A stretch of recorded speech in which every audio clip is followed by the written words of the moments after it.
आज मैं एक बहुत बड़ा ब्रह्मास्त्र देने वाला हूं उन लोगों को। और ये जान के आपको काफी दुख भी हो सकता है, खुशी भी हो सकती है। काफी मैंने इसके बारे में चर्चा करी है, पर इसके बारे में कभी मैंने संक्षेप में बात नहीं करी। देखिए, मैं ने एक बड़ी खतरनाक चीज ऑब्जर्व करी है, जो कि आज मैं यहां पे बताने का प्रयत्न करूंगा। तो चलते हैं किचन में। पहले सुबह का 7 साढ़े 6 हो रहा है। बहुत ही मुश्किल से मैं अपना रूटीन अपने हाथ में ला पाया हूँ। और जस्ट अभी मैं 3 किलोमीटर स्प्रिंटिंग करके आ रहा हूँ। स्प्रिंटिंग मतलब भागने का। ये दौड़ने वाला सिस्टम, ये बैठने वाला सिस्टम नहीं कि आराम से बैठ धीरे धीरे चलो। ये सिस्टम नहीं है मेरे पास। मुझे कैलोरीज बर्न करनी है, मुझे अपना कार्डियोवैस्कुलर एंड्योरेंस बढ़ानी है। और ये जो चलने वाला सिस्टम है ना, इसमें तब काम आता है जब आप 4 5 6 किलोमीटर चल रहे हो। यहाँ पे मैंने देखा नीचे सोसाइटी में लोग 1 किलोमीटर चलेंगे और कहेंगे कि हमारा हेल्थ अच्छी हो जाएगी। ऐसा कुछ नहीं होता है। देखिए, एक्सरसाइज करते वक्त कई लोगों ने पूछा क्या करना है। एक्सरसाइज में सबसे बड़ी चीज़ डाइट होती है सर। आप जिम करो, आप जॉगिंग करो, आप स्विमिंग करो, आप कैलिस्थेनिक्स करो, आप और भी कोई भी एक्टिविटी है वो करो, साइकिलिंग करो, वटेवर जो भी है। एक चीज़ ध्यान से समझ लेना कि अगर आपने अपने मुंह पे कंट्रोल नहीं किया, अगर अपने खाने पे कंट्रोल नहीं किया, तो कुछ भी करते रहो कुछ नहीं होने वाला। कुछ भी करते रहो। क्योंकि देखिए, जब हम जिम करते हैं तो हमारी हार्डली कैलोरीज बर्न होती हैं 200 250। 200 250 कैलोरी। एक आप चाय का सेशन ले रहे हो और साथ में अगर आप 4 5 बिस्किट ले रहे हो, या एक पराठा ले रहे हो, या एक पूड़ी ले रहे हो, या फिर आप साथ में ऑमलेट खा रहे हो, या जो कुछ भी खा रहे हो आप, वो 250 उसमें फुलफिल हो जाता है। तो जब हम जलाते हैं ना, तो बहुत कम जलाते हैं। तो खाना जो है वही उतने ही किलो का खाना, लेट से अगर मान लीजिए 200 ग्राम का खाना है, 250 ग्राम का खाना है, और 250 ग्राम का पिज़्ज़ा जो है वो आपका कैलोरी दे देगा 500 से 600 कैलोरीज। जो यहाँ पे जिम जाते हैं वो समझ रहे होंगे। और वही 250 ग्राम का एक अगर आप अनाज ले लें, या क्या बोलते हैं, स्प्राउट्स ले लें, तो आप देखेंगे कि वही 250 ग्राम जो है वो आपका कैलोरी भी कम है उसमें। 100 से 150 कैलोरी होगा। और उसमें फाइबर्स होंगे, उसमें डाइटरी एलिमेंट्स होंगे जो चाहिए होते हैं बॉडी में। ये चक्कर है सारा का सारा। कौन आ गया यार, 1 मिनट। तो कई सारे लोग जो हैं वो इसमें बेसिकली समझ नहीं पाते हैं इसको कि सेम वज़न का खाना जो है वो अलग अलग तरीके से काम करता है। हमें लगता है कि हम ज़रा सा पिज़्ज़ा ही तो खा रहे हैं, हमें लगता है हम ज़रा सा यही तो खा रहे हैं। बट मैं सही बता रहा हूँ, मतलब ये जो छोटा सा बर्गर है वो होता है 100 150 ग्राम का। लेकिन उतना ही अगर आप घर का दाल रोटी खा लोगे तो वो ज़्यादा ग्राम की भी होगी, लेकिन डाइटरी फाइबर्स होंगे उसमें, एसेंशियल प्रोटीन्स होंगे, न्यूट्रिशंस होंगे, और इसमें सिर्फ कैलोरीज आपको हाई मिलेंगी। तो जब आप दौड़ते हो, या फिर आप जॉगिंग करते हो, या रनिंग करते हो, या जिम करते हो, तो आपका हार्डली 200 250 कैलोरीज बर्न होती है शुरू में, अगर आप मॉडरेट एक्सरसाइज कर रहे हो तो। 1 घंटे के जिम में 200 से 250 कैलोरीज बर्न होती हैं। ठीक है। तो खाना सब कुछ है। अगर आपने खाने पे कंट्रोल नहीं किया, खाने पे नियंत्रण नहीं लाया, वश में नहीं लाया उसको, तो कुछ भी करते रहो, कुछ भी करते रहो, कुछ नहीं होने वाला। ये चीज़ मैंने सीखी है। 80% जो है वो डाइट का रोल है।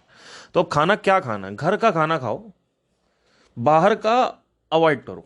जैसे लोग ऑर्डर कर लेते हैं बाहर से, या फिर कहीं सोया चाप खा लिया जाके, पिज़्ज़े खा लिए, KFC चले गए, मैकडोनल्ड चले गए, है ना। तो ये जो है ना, इसको जितना हो सके उतना अवॉइड करो।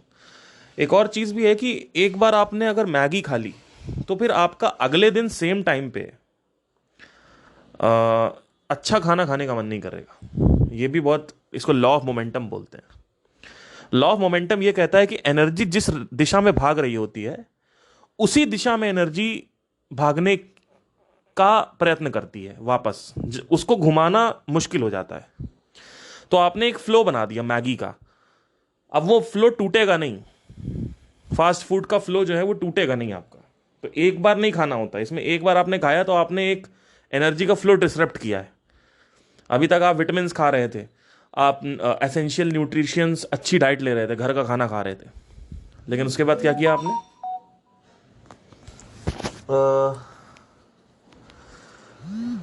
उसके बाद आपने एक दिन मैगी खा ली, सोचा कि कुछ नहीं होगा, जबकि ऐसा नहीं होता है। एक दिन मैगी खाओगे तो आपका जो एनर्जी फ्लो है वो दूसरी दिशा से अब इस दिशा में आने लगा है, और दूसरे दिन खा ली तो और तेजी से आने लगेगा, तीसरे दिन खा ली तो और स्पीड बढ़ जाती है, चौथे दिन खा ली तो और स्पीड बढ़ जाती है। इसी वजह से लोग ना एक हैबिचुअल पैटर्न में घूमते रहते हैं, अपने हैबिट के बाहर नहीं आ पाते। इसको राग द्वेष बोलते हैं। राग मतलब वो होता है कि मुझे आकर्षण है, और द्वेष मतलब होता है मुझे मुझे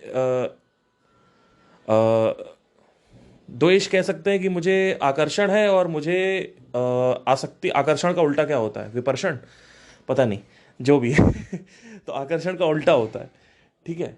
तो राग और द्वेष का मतलब ये होता है कि जब आप किसी चीज़ को चाह रहे हो तो आप उसी को चाह रहे हो, आप किसी और चीज़ को नहीं चाह रहे हो।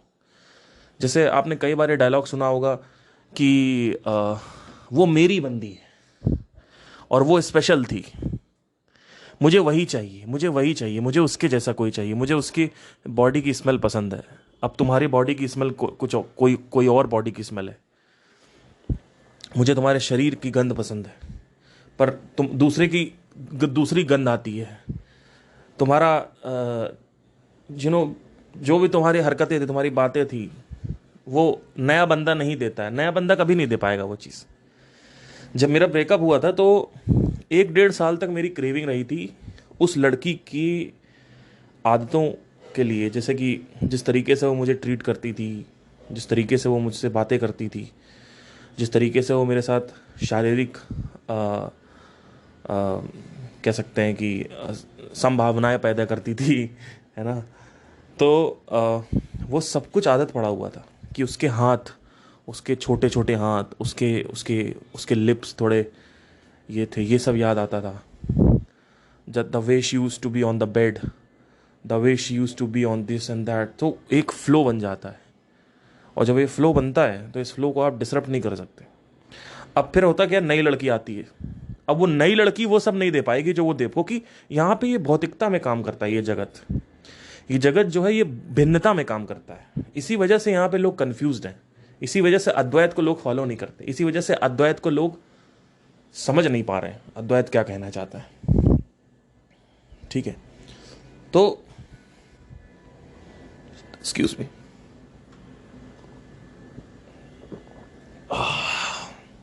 देखिए,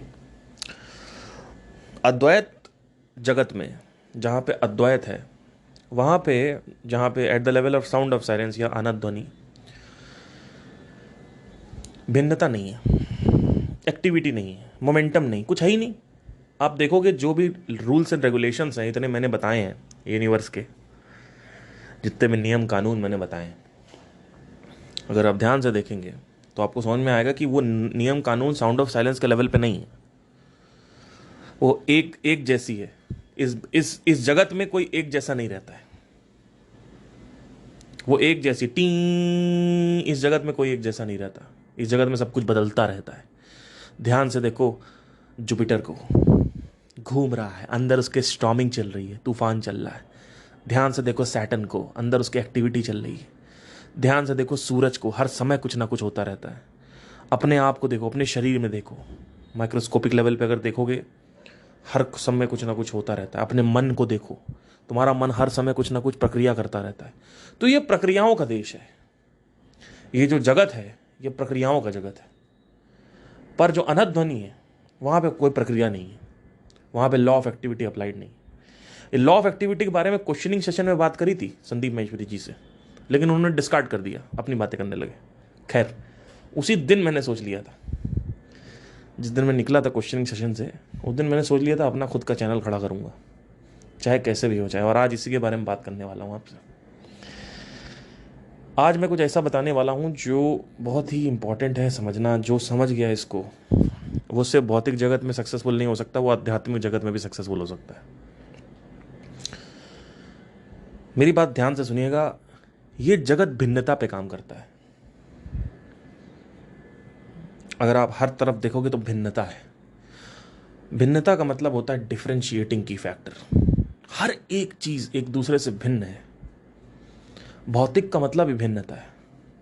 और ये भिन्नता इतना रग रग में बसी हुई है लोगों के, इस जगत में, इस ब्रह्मांड में, इस वर्ल्ड में, जिसकी कोई हद नहीं, कोई हद नहीं है। आज मैं उसके कुछ फ्यू एग्जांपल्स दूंगा। ध्यान से पेटी बना के बैठ जाइए, पेटी बांध के।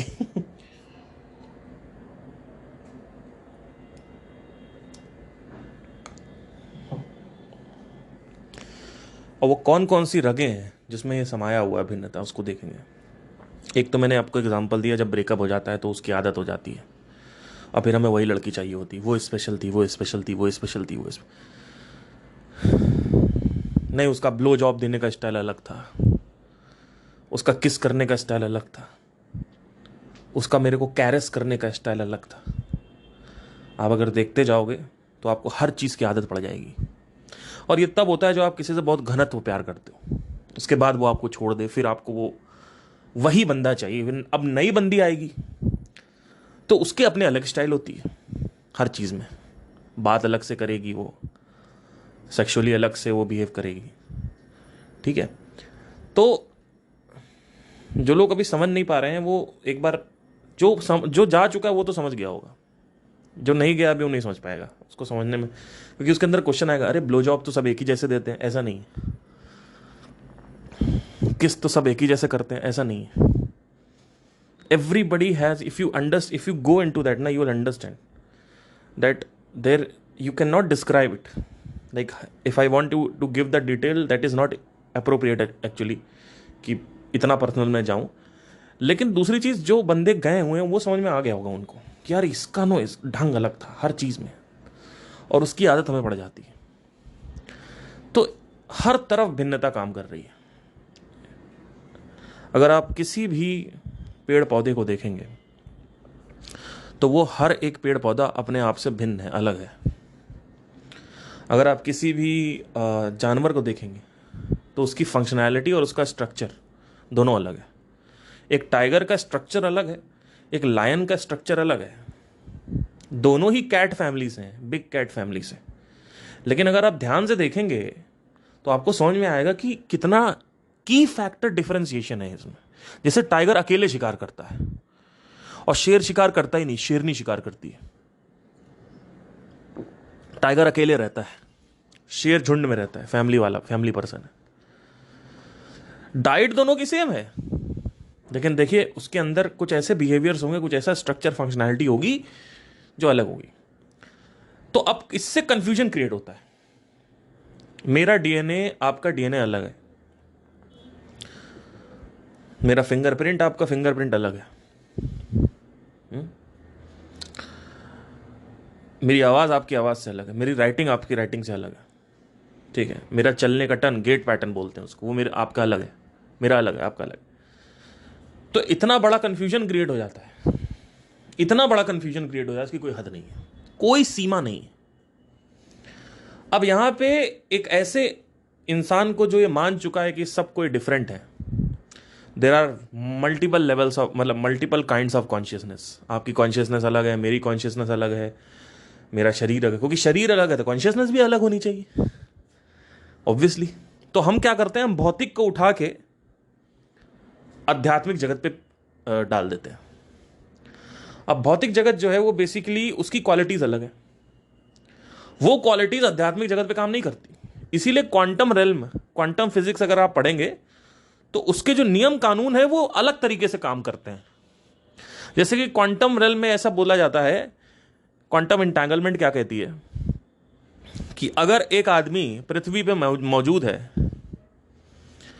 और उसके अंदर का एक सेल जुड़ा हुआ है एक ऐसे आदमी, एक ऐसे एलियन से जो हजारों लाखों लाइट ईयर्स दूर एक गैलेक्सी है।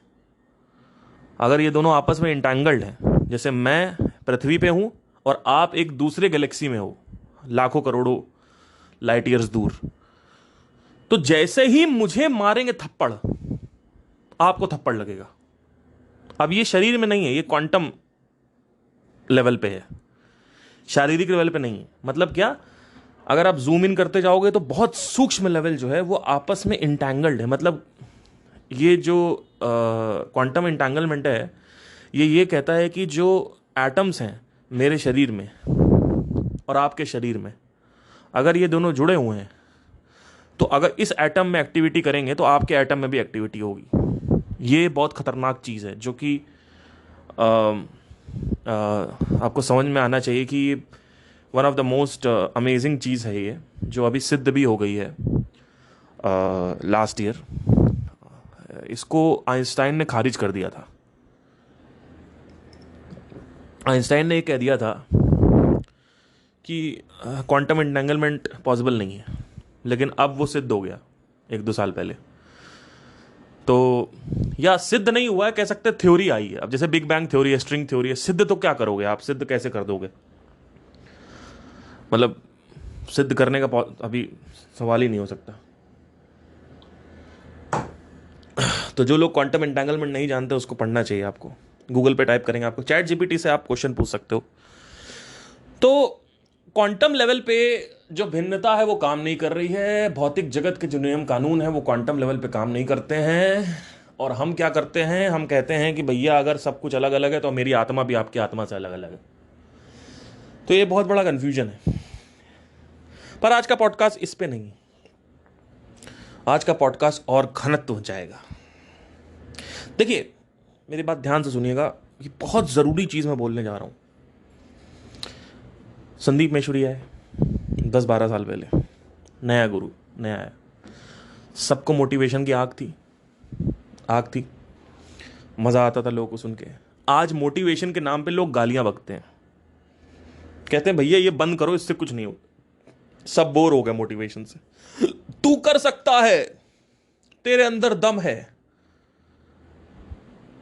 खड़ा हो, आगे बढ़, क्या बैठा हुआ है।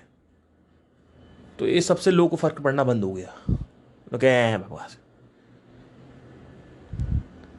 अब क्या हुआ है कि अगर आप ध्यान से देखेंगे तो ये जगत भिन्नता चाहता है। मोटिवेशन आज काम नहीं करेगा। जो लोग मोटिवेट करते हैं, अगर वो सामने सब्सक्राइब भी कर रखे हैं चैनल को, तो उनको कोई फर्क नहीं पड़ता, because they have become tolerant. उनको कोई फर्क ही नहीं पड़ा। जैसे अब पहले निर्भया का रेप हुआ 2013 में, पगला गए लोग, दिल्ली में उतर आए, ये वो कर डाला, सब कुछ कर डाला, क्योंकि उस समय नया नया रेप का ट्रेंड था। अब ध्यान दीजिएगा, मैं इसको, बहुत सेंसिटिव टॉपिक है तो मैं छू रहा हूं, लेकिन आज रोज आप सुनते हो, तो क्या आप उसी लेवल पे अफेक्ट हो जाते हो? नहीं होते। क्यों? क्योंकि ये जगत, आपका माइंड जो है, उसको भिन्नता चाहिए। ठीक है, निठारी कांड हुआ तो वहां पे लोगों की आंखें खुली। क्यों? क्योंकि वो भिन्न था। ध्यान दीजिएगा, निठारी कांड में क्या हुआ था, बच्चों को डोमेस्टिक अब्यूज करके उनके शरीर के टुकड़ों को काट दिया गया।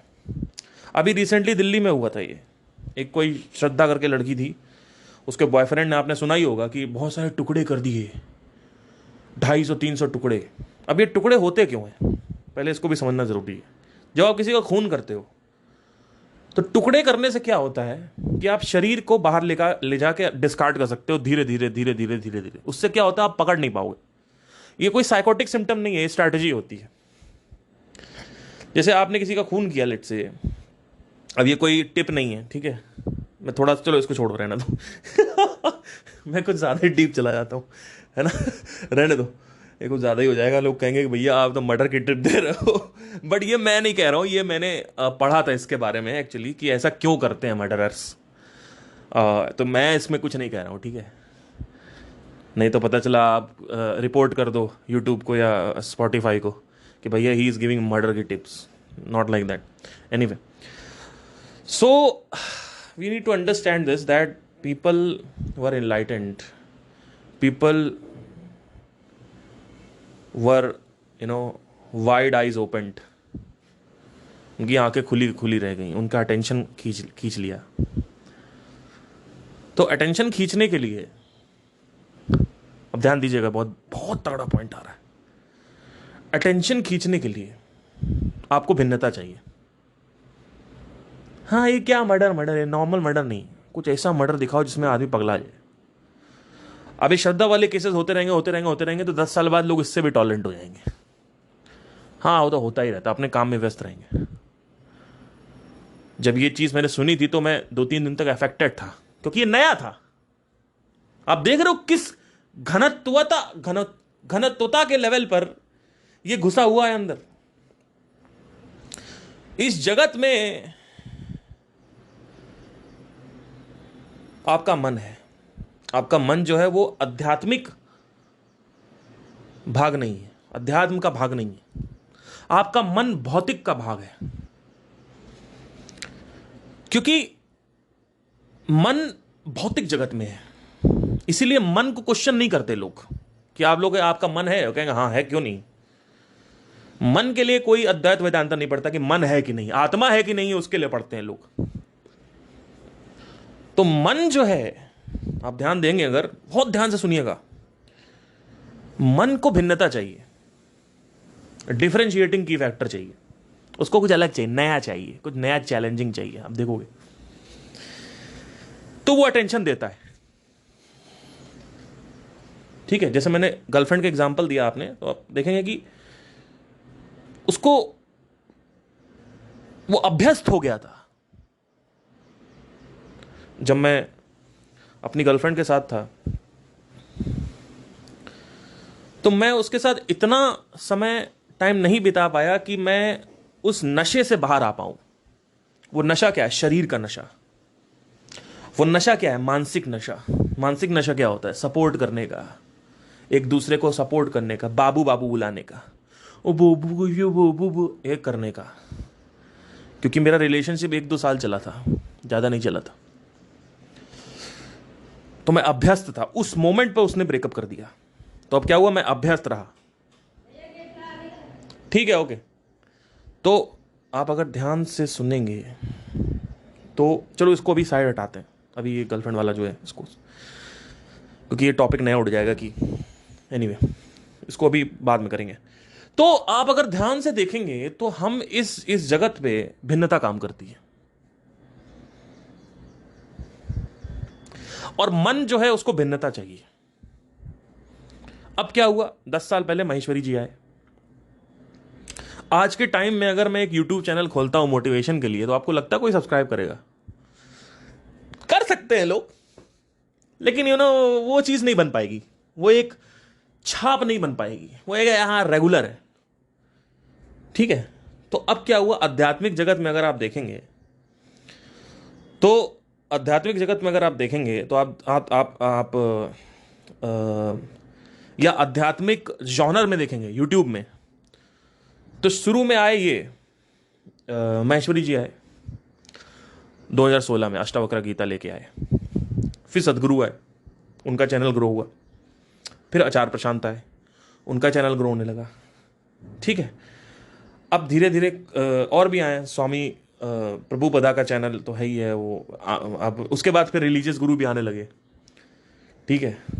ये आमोग लीला प्रभु और बागेश्वर धाम वटेवर जो भी है, ये आने लगे. तो उसको भी हम साइड रखते हैं, हम सिर्फ अध्यात्म की बात करेंगे, अद्वैत की बात करेंगे. तो अद्वैत में कितने लोग बात कर रहे हैं इस समय? थोड़ा बहुत सदगुरु बात करते हैं, आचार्य बात करते हैं, और महेश्वरी जी बात करते हैं. और भी लोग हैं जो हैं जिनके मतलब जैसे कि एक गुरु हैं, क्या नाम है उनका, श्री एम. उनके 1.5-2 लाख सब्सक्राइबर हैं अभी, वो भी बात करते हैं. अब ये श्री एम वगैरह जो हैं, और भी जो नए गुरु हैं जिनके 2-2.5 लाख ही सब्सक्राइबर हो पाए, बढ़ नहीं पाया, या एक जानते भी हैं लोग तो उनकी तरफ आंखें नहीं है. समझ रहे हो मैं क्या कह रहा हूं? सो ये सारा जो खेल है ना, ये कुछ ऐसा लाने का है यूट्यूब में जो अभी से पहले नहीं आया हो। मैं एक बेटरमेंट ऑफर दे रहा हूं आपको, थोड़ा समझने की कोशिश करिएगा। जब मैंने यूट्यूब की शुरुआत करी थी तो मुझे ये सब नहीं पता था। 2 साल पहले की बात है, जब मैंने द माइंड चैनल की शुरुआत करी, जिसका मैं नाम चेंज करने वाला हूं अभी कुछ टाइम में। 10,000 सब्सक्राइबर में नाम चेंज कर दूंगा। आप समझने की कोशिश करिए, मैं बहुत बहुत बारीक है यार ये, है ना। थोड़ा अपने ध्यान को बढ़ाओ, क्योंकि मुझे पता है आप लोग ना, अभी रिसेंटली मैंने वीडियो किया, उसमें भी किसी को समझ नहीं आया होगा।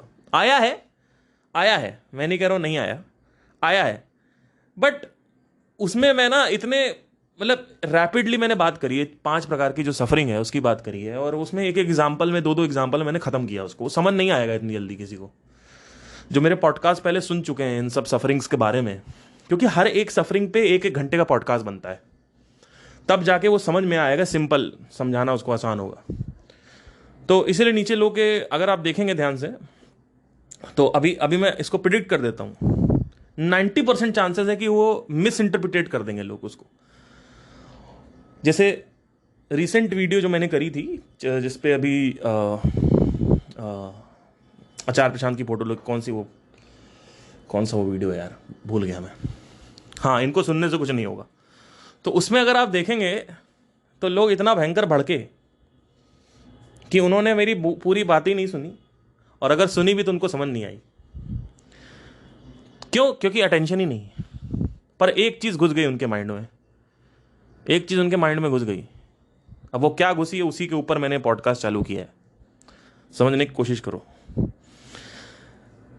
संदीप आए, आचार्य, सदगुरु आए, आचार्य आए, और कौन कौन, जो भी आप और भी नाम ले लो, ठीक है, और भी लोग आते, 6-7 लोग और हैं। अब ऐसे में मैं आ गया 8वें नंबर पे।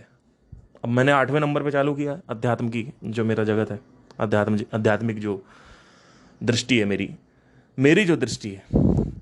तो आप लोग तो सुनते हो, आपको समझ में आता है कि नहीं, he is very different, because his approaches are different, his examples are different, he is taking examples from his real life.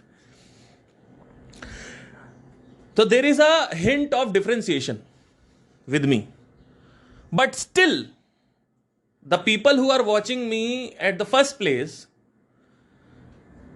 they will have to have a differentiating impression also. उनके माइंड में ऐसा लगना चाहिए पहली बार देखते हुए कि यह आदमी कुछ अलग कर रहा है, यह आदमी बेहतर नहीं बता रहा है। समझने की कोशिश करना, बेहतर बता पाना दूसरे गुरुओं से, क्योंकि ये 8वें नंबर की पोजीशनिंग है मेरी आध्यात्मिक जगत में। आध्यात्मिक चैनल्स में, यूट्यूब चैनल पे ये 8वें नंबर पे मैं आया हूं, ठीक है। लेट से 8वें नंबर पे आया हूं मैं, बहुत लेट स्टार्ट किया। तो क्या मैं वही बातें करने लगूं, या मैं वैसे ही करने लगूं, या फिर उससे कुछ अलग बातें करूं, या बेहतर बातें करूं? ध्यान दीजिएगा। तो बेहतर बात करने से कुछ नहीं होगा। ये मैं आपको भौतिक जगत में सफलता पाने की दृष्टि से बता रहा हूं, अभी आध्यात्मिक जगत में नहीं जाना है किसी को। मैंने यूट्यूब में जो भी कॉन्सेप्ट उठाए हैं आज तक, वो सब कॉन्सेप्ट कोई उठा चुका है, उसके बारे में कोई बात कर चुका है। अब मैं उसी कॉन्सेप्ट को उठा के कुछ नया बताने की कोशिश कर रहा हूं। जो पहली बार मुझे देखेगा, वो आदमी मुझे अपने माइंड में एक कॉमन स्पिरिचुअल मैन के नाम से स्टोर कर लेगा। जो पोजीशनिंग है मेरी, अब यहां पे मैं पोजीशनिंग की बात कर रहा हूं। थोड़ा ये ना बिजनेस सेशन है, थोड़ा सा इसको समझने की कोशिश करिएगा। ये आध्यात्मिक जगत से कैसे बिजनेस तक मैं आ रहा हूं, अभी मैं बिजनेस पे भी आऊंगा।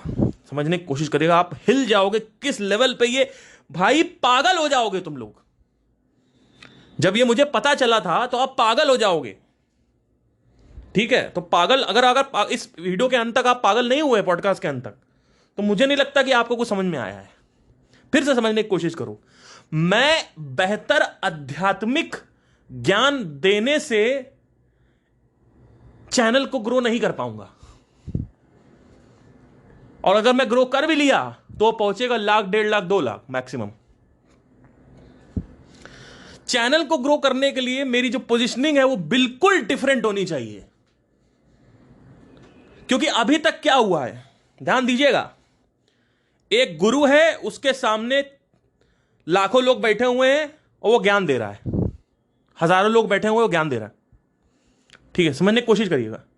फिर एक और गुरु आए, उनके सामने हजारों लोग बैठे हुए हैं, वो ज्ञान दे रहे हैं। फिर एक और गुरु आए, उनके सामने हजारों लोग बैठे हैं, वो ज्ञान दे रहे हैं। अब पिछले 10 साल से यही हो रहा है।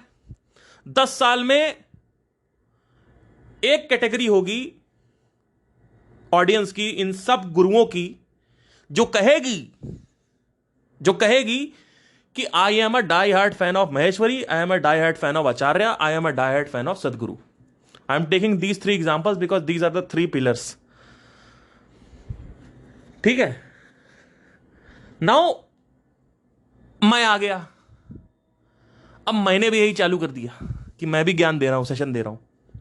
समझने की कोशिश करिए, बहुत खतरनाक है भाई ये। तो क्या होगा, उसमें से कुछ लोग मेरे डाई हार्ट फैन हो जाएंगे। ठीक है, die hard fan, raving fan हो जाएंगे, लेकिन मैं अपनी पोजीशनिंग कभी भी डिफरेंट नहीं कर पाऊंगा। और ये जगत किस प्रकृति पे काम करता है, ये जगत किस प्रकृति पे काम करता है? भिन्नता पे। तो मेरे अंदर क्या भिन्नता है? अब आप कहोगे यार आप तो टीच कर रहे हो, आप बिजनेस क्यों बना रहे हो इसको? भाई ये बिजनेस की बात ही नहीं है, यहां पे बिजनेस की बात नहीं हो रही है। ये भिन्नता बिजनेस में काम नहीं करती है। ये भिन्नता हर एक कोने में बसी हुई है इस जगत के, चाहे आध्यात्मिक हो, चाहे आप प्रोफेसर हो कहीं के, चाहे आप कुछ भी बता रहे हो। मेरी बातों को ध्यान से सुनो।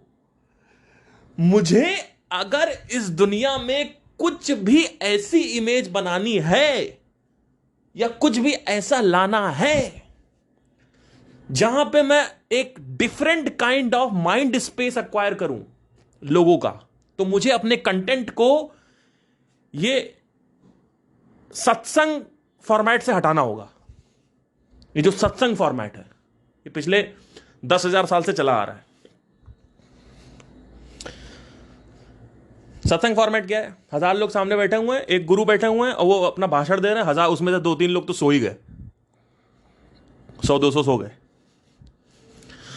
तो मेरा कंटेंट अगर आप देखेंगे, जहां पे आप देख रहे हो कि मैं सबकी फोटोएं लगा के या इनको उधर लगा के करने की कोशिश कर रहा हूं, कुछ पोजीशनिंग क्रिएट करने की कोशिश कर रहा हूं, वो इसी वजह से हो रहा है क्योंकि मैं अगर सिंपल से लिखूंगा ना, how to make life exciting, और उसमें एक पॉडकास्ट ज्ञान दे के चला जाऊंगा, कुछ नहीं होने वाला। कुछ नहीं होने वाला, इस चैनल का कुछ नहीं होगा, चाहे वो कितना अच्छा ज्ञान है। यहां पे बात बेहतर ज्ञान की नहीं हो रही है, समझने की कोशिश करो। There is a difference between improvement offer versus new concept. What ever I am a more simple person, I am teaching my students more simply, I am giving more examples, I have a different approach towards my students, but this is all improvement offer. I cannot position myself in this YouTube ka sagar or the sagar of people's. It's not about YouTube ka sagar, it's about your man. I have to have a different approach with my student, which is a totally different approach, which is generated from the frustration of the past students. ये क्या बोल दिया मैंने? ये 10 साल में सारे शिक्षक जितने भी हैं, जितने भी गुरु हैं, आध्यात्मिक गुरु, उनके जो शिष्य हैं, उसमें से बहुत सारे शिष्य फ्रस्ट्रेटेड हैं क्योंकि वो 10 साल से फॉलो कर रहे हैं, उनको कुछ नहीं, उनका कुछ हुआ ही नहीं। ठीक है, तो अब मुझे अगर इनको हिंट देना, इन पे बातें करनी है, इनसे बातें करनी है, तो मुझे अपने कॉन्सेप्ट को कुछ ऐसा निकालना पड़ेगा। जैसे अब मैं आपको एग्जांपल देता हूं। Instead of calling people in my sessions, hundreds of people in my sessions, I'll call one of you and do a podcast like Ranveer Allahabadiya. Now what happens is, in the spiritual realm, in the spiritual genre of YouTube, there is nobody who is giving podcast like Ranveer Allahabadiya. Ranveer Allahabadiya is doing spiritual podcast, but my approaches will be different. I'm not calling guest, I'm calling you.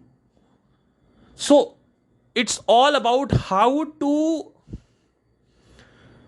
teach differently, not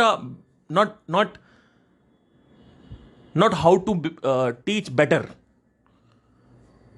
There's a difference between how to teach better versus how to teach differently.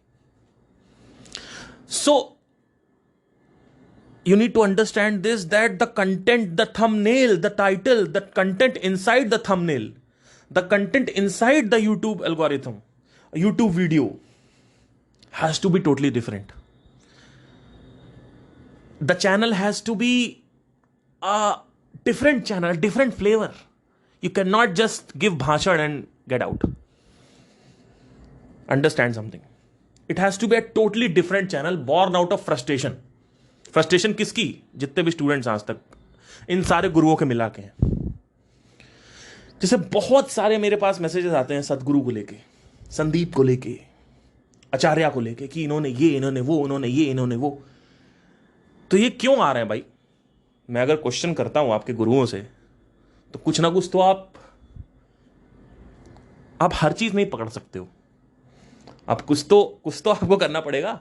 जैसे for example, अभी मैं Spotify पे podcast कर रहा हूं, आज तक पूरे हिस्ट्री में किसी ने नहीं किया ऐसे, है ना? आप देखोगे ध्यान से तो मेरे पॉडकास्ट कभी ऐसे नहीं होते कि मैं किसी से बातें कर रहा हूं स्पॉटिफाई पे. It's just a simple podcast where you can come and understand, but it is auditory and the lectures are 50-60 minutes, 70 minutes. अब कुछ लोग कहते हैं 5 मिनट का बना दो. I know you are not serious. 5 minute वाला कभी सीरियस नहीं हो सकता, ठीक है? तो the approaches has to be different. Now let's get out of the YouTube for a second. अभी YouTube से बाहर आते हैं. अगर आप ध्यान से देखेंगे, इस दुनिया में हर एक एंटरप्रेन्योर, हर एक बिजनेस कुछ डिफरेंशिएटिंग की फैक्टर लाया है. और वो डिफरेंशिएटिंग की फैक्टर है बॉर्न आउट ऑफ फ्रस्ट्रेशन. ऐसा नहीं कि कुछ भी बना दिया. कुछ भी बनाने से कुछ नहीं होगा. समझने की कोशिश करिए. देखिए, आप कोई भी बिजनेस उठा लो. एक बिजनेस होता है जो कि कॉपी करता है. जैसे फॉर एग्जांपल पिज्जा हट आया, फिर उसका कॉपी पेस्ट आ गया डोमिनोज. लेकिन क्या आपके माइंड में डोमिनोज कॉपी पेस्ट है या टोटली डिफरेंट थिंग बना हुआ है? टोटली डिफरेंट थिंग बना हुआ है. क्यों? अगर मैं आपसे सवाल पूछूंगा तो इसके पीछे हमें जाना पड़ेगा, इसको ओरिजिन पे. पिज़्ज़ा हट आई थिंक 4-5 साल पहले ही आ गया था डोमिनोज से. डोमिनोज की जो कहानी है वो ऐसी है कि अगर आप देखेंगे तो डोमिनोज ने एक सिंपल डिफरेंशिएटिंग की फैक्टर से अपने आप को अलग पोजीशन कर लिया. डोमिनोज कोई चीज़ बनाने में एक्सपर्ट नहीं है. डोमिनोज ने सिंपल सा एक यूएसपी निकाली, यूनिक सेलिंग प्रोपोजिशन. वो थी कि हम 30 मिनट में आपको डिलीवर करेंगे. अब ये आई थी फ्रस्ट्रेशन कॉलेज वालों से, क्योंकि डोमिनोज के कुछ 2 लड़के थे. चलो उसको ओरिजिन पे आते हैं. डोमिनोज के 2 लड़कों ने कॉलेज ज्वाइन किया. एक के पास पैसे नहीं थे, दोनों के पास पैसे नहीं थे. दोनों ने सोचा एक रेडी लगाते हैं और पिज़्ज़ा बेचेंगे. वहाँ पे पिज़्ज़ा हट की डिलीवरी नहीं होती थी और लोग अंदर पिज़्ज़ा का काफ़ी क्रेज़ था, तो उसने कहा चलो यहीं पे पिज़्ज़ा बेचेंगे. अब उन्होंने वहाँ से कुछ 15 मिनट की दूरी पे अपना रेडी लगाई और सारे कॉलेज कैंपस जो हैं उनके आसपास ही रेडी लगाई उन्होंने, क्योंकि वो कॉलेज के खुद ही थे तो उन्होंने लगाई. तो उन्होंने एक स्कीम निकाली कि 30 मिनट में हम पिज़्ज़ा डिलीवर करेंगे, नहीं तो हम फ्री दे देंगे. और भैया जो वहाँ पे लूट मची उसके बाद से, उसके आई थिंक 10 साल या 5-6 साल के अंदर उसने पिज़्ज़ा हट को पीछे छोड़ दिया। बाद में पिज़्ज़ा हट भी 30 मिनट डिलीवरी लेके आया था, लेकिन उस तब तक डोमिनोज काफ़ी आगे निकल चुका था। यहाँ पे बाद में उन्होंने अपना प्रोडक्ट भी थोड़ा सा डिफरेंट किया, उनका जो चीज़ है वो काफ़ी फेमस हुआ बाद में, लेकिन ये बाद में हुआ था। और अगर आप ध्यान से देखें तो तीसरा कोई नहीं आ पाया, शिकागो पिज़्ज़ा नहीं आ पाया। अगर आप इस दुनिया में ध्यान से देखेंगे तो दो ही लोग आ पाते हैं, एक पर्टिकुलर पोजीशन पे दो लोग ही कंपीट कर पाते हैं, जैसे कि फॉर एग्जांपल ओला वर्सेस उबर। तीसरा नहीं आ पा रहा है। तीसरा एक क्या नाम है इनका, इन ड्राइव। पहले इन्होंने क्या किया कि हम सस्ता देंगे, अब इन्होंने बराबर कर दिया। इनका कुछ नहीं होने वाला। इन ड्राइव कभी भी ओला उबर बराबर नहीं पहुंचेगा और डूब ही जाएगा आगे चल के, क्योंकि इन ड्राइव कुछ ऐसा कर ही नहीं रहा है जो डिफरेंशिएटिंग की फैक्टर हो। तो इन ड्राइव पहले कर रहा था, पहले उसने क्या किया कि अपना सस्ता करवा दिया। हम ओला 500 में दे रहा है, हम 200 में देंगे। बाप रे बाप, भीड़ लग गई। अब जब ऑडियंस इकट्ठा हो गए उसके बाद उसको लगा बेवकूफ बना लिया। ऐसा कुछ बेवकूफ नहीं बना। ऑडियंस इकट्ठा करने से क्या होता है, बेवकूफ हो क्या? ऑडियंस इकट्ठा करने से क्या होता है? ऑडियंस इकट्ठा कर ली अपने एप्लीकेशन पे, उसने बहुत सारी डाउनलोड करवा ली, अब हम बेचेंगे। कुछ नहीं होने वाला। अब हो सकता है कि आप थोड़ा बहुत प्रॉफिट में रहो, लेकिन थोड़ा बहुत रहोगे या ब्रेक इवन में रहोगे, आप कभी ओला उबर के बराबर नहीं पहुंच सकते। अब उबर इंडिया में लेट आया, ओला पहले आ गया, नहीं तो उबर यहां पे पोजीशन कर लेता। बट अभी भी ओला उबर बाद में आया, लेकिन दोनों की डुअलिटी काम कर रही थी। तो मोनोपोली बहुत रेयरेस्ट ऑफ रेयर बिजनेस में आपको दिखेगी। जैसे जियो की मोनोपोली है। अब जियो का डिफरेंशिएटिंग की फैक्टर मुझे आपको बताने की जरूरत नहीं है। जियो के बहुत सारे डिफरेंशिएटिंग की फैक्टर हैं, ठीक है। जियो का सबसे बड़ा डिफरेंशिएटिंग की फैक्टर पता है क्या है? आप कहोगे फ्री दिया था, नहीं। जियो का सबसे बड़ा डिफरेंशिएटिंग की फैक्टर है 1 GB पर सेकेंड, या कह सकते हैं 100 MB पर सेकेंड, 50 MB 100 MB पर सेकेंड। 4G जियो का सबसे बड़ा जो की फैक्टर है वो 4G है। जियो का फ्री नहीं है, वो तो अट्रैक्शन है, वो तो एक कह सकते हैं लीड मैग्नेट है, ठीक है। समझने की कोशिश करिए। तो अब ये बिजनेस में मैंने आपको बता दिया। ऐसे ही आप अगर देखोगे ध्यान से, अगर आप कोई भी यूट्यूब चैनल क्रिएट कर रहे हो, कुछ भी कर रहे हो, अब ये यूट्यूब में भी है, तो भैया आप क्या डिफरेंट कर रहे हो? नहीं हमारा ज्ञान अच्छा है, उससे क्या मतलब है? आपके कंटेंट को देख के क्या मुझे कुछ एक डिफरेंट फॉर्मेट दिख रहा है, एक डिफरेंट अप्रोच दिख रही है? आपकी बातों में नहीं, वो जो फॉर्मेट है, ये जो फॉर्मेट है ना कि बैठो और 1000 लोग सुनेंगे, ये जो फॉर्मेट है, इस फॉर्मेट में प्रॉब्लम है। अब ये फॉर्मेट चलेगा नहीं। जो भी नया स्पिरिचुअल गुरु आने वाला है, कई लोग कहेंगे आपको यहां पे बिजनेस बुद्धि डालने की क्या जरूरत है? भैया ये बिजनेस बुद्धि नहीं है, बिजनेस ने डिफरेंशिएटिंग की फैक्टर समझा है इस दुनिया का। डिफरेंशिएटिंग की फैक्टर बिजनेस से पहले था। भिन्नता जो है यार ये लोग, भिन्नता जो है वो बिजनेस में नहीं होती है। भिन्नता पहले से थी, बिजनेस ने उसको समझा, बिजनेसमैन्स ने, एंटरप्रेन्योर्स ने, मार्केटर्स ने, ठीक है। ऐसे ही म्यूजिक में होता है। म्यूजिक में क्या हुआ, पहले इंडियन क्लासिकल चल रहा था, फिर गजल आया, फिर सेमी क्लासिकल आया, फिर एकदम से वेस्टर्न आ गया, सूफी आया, फिर धीरे धीरे वेस्टर्न आया। अब आज आदमी वेस्टर्न सुना। तो अब अगर आपको सिंगर बनना है या डांसर बनना है या एक्टर बनना है, तो आप क्या डिफरेंट कर रहे हो? डिफरेंट का मतलब ये नहीं है कि आप एक बेहतर सिंगर हो। डिफरेंट का मतलब ये नहीं है कि आप एक बेहतर डांसर हो अरिजीत सिंह से या किसी और से, जो भी है। आप कर क्या रहे हो? लोगों के कान में जो ध्वनियां पड़ रही हैं, जो गाने पड़ रहे हैं, वो कुछ अलग हैं क्या? आपके लाइव कॉन्सर्ट्स अलग हैं, या आप सिर्फ बल्ली लगा के गाना गा के चले जाते हो? बल्लियां लगा के और 1000-2000 लोग आके उसमें गाना गा के चले गए, अलग क्या है? आपका कॉन्सर्ट अलग कैसे है? क्या कर रहे हो आप ऐसा अपने कॉन्सर्ट में जो भैया लोग आपको आके देखेंगे? जैसे माइकल जैक्सन का जो कॉन्सर्ट था, उसमें डिफरेंशिएटिंग की फैक्टर ये था कि वो डांस भी करता था, उसकी एंट्री बहुत खतरनाक होती थी। लेकिन अब वो धीरे धीरे हर कोई करेगा, तो वो 10 साल में या 5-6 साल में बोरिंग हो जाता है, फिर नया कुछ चाहिए। तो आप देखोगे ध्यान से, अगर आप समझोगे इस चीज को, इस फॉर्मेट को, तो आपको बहुत बड़ी चीज दिखेगी, वो है भिन्नता। इस पॉडकास्ट में सिर्फ भिन्नता लेके जाना, और कुछ मत लेके जाना, बाकी सब छोड़ दो। भिन्नता भिन्नता भिन्नता। भौतिक जगत में आप लोगों से बात कर रहे हो, चाहे अध्यात्म की ही बात कर रहे हो, तब भी आपके अंदर भिन्नता होनी चाहिए। आपका अप्रोच क्या है सिखाने का? लेट्स से कि अगर आप मेरे से क्वेश्चन कर रहे हो मेरे सेशन में आके, और मैंने आपसे क्वेश्चन कर दिया, मैंने कहा एक, आपने पूछा sir how to stay motivated all the time, मैंने कहा बैठो पहले ये बताओ मेरे सेशन सुने थे कि नहीं सुने थे पुराने। तो कहेंगे नहीं नहीं सर टाइम नहीं मिल पाया। टाइम नहीं मिल पाया तो फिर पहले वही सुन के आओ। या चलो किसी ने अगर सुन भी रखे हैं, कोई दूसरा बंदा उठा, सर मैंने सारे सुन रखे हैं। अच्छा ठीक है, आपने सुन रखे हैं, चलो ये बताओ कि इस जगत में भिन्नता काम करती है? हाँ सर, हाँ ये वाला पॉडकास्ट आपका सुना हुआ है। ठीक है, भिन्नता काम करती है ना? अपने निजी जीवन में उदाहरण लेकर दिखाओ, उदाहरण दो अपने निजी जीवन में, मेरे उदाहरण नहीं चाहिए। सोचो एक आदमी देख रहा है यूट्यूब पे, आप ध्यान देना, और उसको एक ऐसा सेशन मिल गया जहां पे गुरु सवाल पूछ रहा है साला। अब वो फॉर्मेट अलग हो गया। तो अल्टीमेटली सिखाना वही है, अद्वैत, लेकिन मेरे अंदर क्या डिफरेंट है? इसी वजह से मैं, आप देखोगे गुरुओं की फोटोएं ला रहा हूं। आप देखो गुरुओं के फोटोएं ला के मैं सेशंस में अपने कहा कि वो व्यू अट्रैक्ट करता है इसी वजह से, क्योंकि कुछ अलग है। आई होप आपको समझ में आया हो। Thank you, have a nice day, take care.